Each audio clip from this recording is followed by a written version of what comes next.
Shahzad Poonawalla BJP के प्रवक्ता इस वक्त हमारे साथ फोन लाइन पर जुड़ गए हैं। शहजाद जी, ये बदले की कार्रवाई बता रहे हैं सौरभ जी और आपके तमाम लोग, और साथ ही सीएम भी कह रहे हैं कि जिस तरीके से अच्छा काम स्वास्थ्य के क्षेत्र में और शिक्षा के क्षेत्र में किया जा रहा था, यही वजह है कि सत्येंद्र जैन और मनीष सिसोदिया को टारगेट किया गया। नेहा जी, आपके पास और मेरे पास पैन कार्ड, आधार कार्ड होता है, इनके पास परमानेंट विक्टिमहुड कार्ड है और ये ABCD करते हैं। A for advertising, B for भ्रष्टाचार, C for cover up of corruption, D for diversion. इनको बताइए, सत्येंद्र जैन के मामले में 2 महीने से वो जेल में है, इनको मंत्री बना रखा है, उनको कोर्ट से राहत नहीं मिली, उल्टा 3 बार कोर्ट ने कहा है कि इसकी आपराधिक पृष्ठभूमि है, इसके खिलाफ प्राइमा फेसी एविडेंस है कि इसने मनी लॉन्ड्रिंग की है। किस आधार पर केजरीवाल जी इनको कट्टर ईमानदार कहते हैं?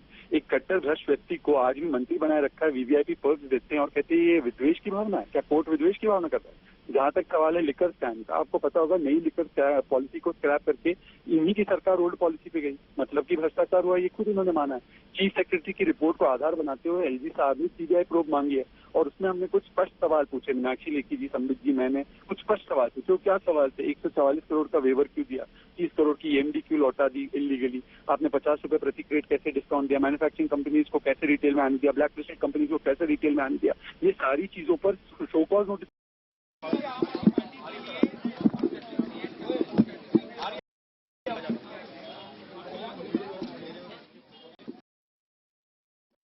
The political reactions that are coming in on this big news break. Manish Sisodia's residence being raided in the national capital by CBI sleuths in the alleged excise policy scam that's been reported in Delhi. In all, 21 locations that are being raided in the national capital, and we're getting you exclusive details at this point of the raids that are happening as we speak. 21 locations. We understand that there are 4 public servants who are being raided at this point, and these 4 includes Manish Sisodia. So besides Sisodia, 3 others who've also been raided right now. Let's cut across to more political reactions.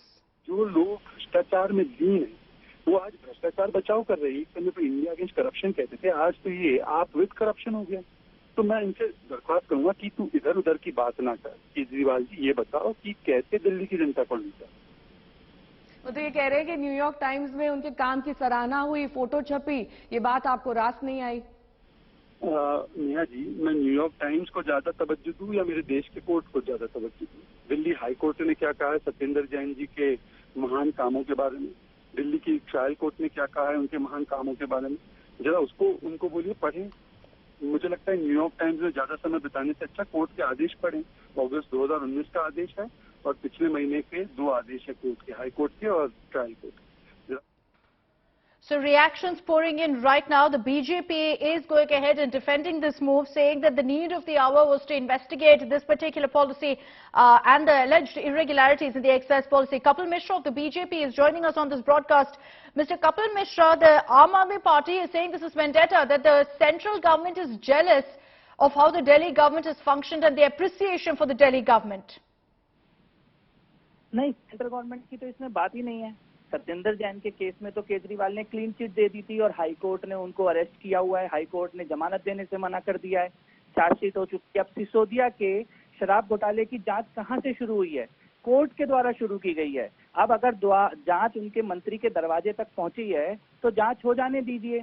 ये वही अरविंद केजरीवाल हैं जो कहते थे कि मंत्री को इल्जाम लगते ही जब तक क्लीन ना हो जाए तब तक इस्तीफा देना चाहिए इंडिया अगेंस्ट करप्शन में। और आज एक के बाद एक मंत्रियों के घोटाले सामने आ रहे हैं, चार्जशीट हो रही है, मंत्रियों को कुर्सी पर बैठा कर रखा गया है।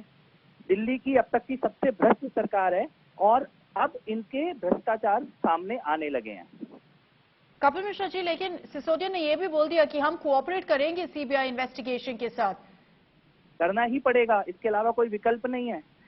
भ्रष्टाचारियों को, घोटालेबाजों को अब ये देश माफ करने वाला नहीं है।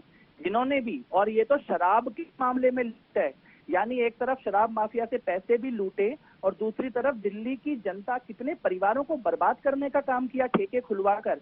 ये तो यहाँ पर भी इसका फैसला होगा और भगवान के यहाँ पर भी इसका फैसला होगा। अगर आप ये कॉन्स्पिरेसी चार्ज और वेंडेटा चार्ज देखोगे कपिल मिश्रा जी, आपको याद होगा कि केजरीवाल 1 महीने पहले ये भी बोल दिया कि सत्येंद्र जैन के बाद मनीष सिसोदिया को टारगेट करेंगे। हाँ, उनको तो मालूम ही होना चाहिए क्योंकि चोरों के सरदार हैं, उनको पता है किस किसने चोरी की है। उनको ये भी मालूम होना चाहिए कि वो भी नहीं बचने वाले इन घोटालों से। सत्येंद्र जैन भी अब मुंह खोलेंगे, मनीष सिसोदिया भी जब मुंह खोलेंगे तो मामला केजरीवाल तक भी आएगा। केजरीवाल को सबका पहले से पता है, इसीलिए पहले से बता रहे हैं कौन कौन गिरफ्तार होने वाला है, क्योंकि उनको मालूम है चोरी किस किसने की है। तो आपको लगता है कि केजरीवाल का डायरेक्ट इन्वॉल्वमेंट है इसमें?